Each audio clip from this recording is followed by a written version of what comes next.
सानेहा सवात ने खैबर पख्तूनख्वा के नस्म व नस्ल की कलई खोल दी है। खैबर पख्तूनख्वा में तालीमी शोबा तनाज़ुली का शिकार है। वज़ीर-ए-आज़म के कोऑर्डिनेटर इख्तियार अली खान की प्रेस कॉन्फ्रेंस मजीद कहा कि खैबर पख्तूनख्वा में 24 जामियात के वाइस चांसलर ही नहीं है, जबकि PTI हुकूमत खैबर पख्तूनख्वा में कोई एक अस्पताल ना बना सकी। सानेहा सवात पर खैबर पख्तूनख्वा हुकूमत का रद्द-ए-अमल इंतहाई अफसोसनाक है। KP हुक्मरानों को दरिया में फंसे लोगों की आवाज़ क्यों न सुनाई दी।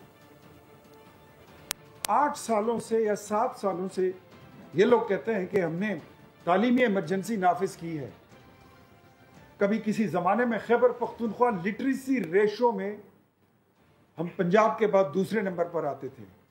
आज इस रेस में और इस टेबल में हम पंजाब, बलूचिस्तान और सिंध से नीचे आकर हम चौथे नंबर पर आ गए हैं। हकीकत यह है कि खैबर पख्तूनख्वा की 34 यूनिवर्सिटियों में इस वक्त वाइस चांसलर नहीं, अस्पताल तो बड़ी चीज़ है, एक BHU नहीं बनाया गया, एक कॉलेज यूनिवर्सिटी तो बड़ी चीज़ है, ये खाकू जाते हैं। मैं समझता हूँ कि बजाय इसके कि आप दूसरों पर लान तान करने से पहले सबसे पहले सब्सक्राइब करें और बेल दबाएं ताकि कोई खबर रह न जाए।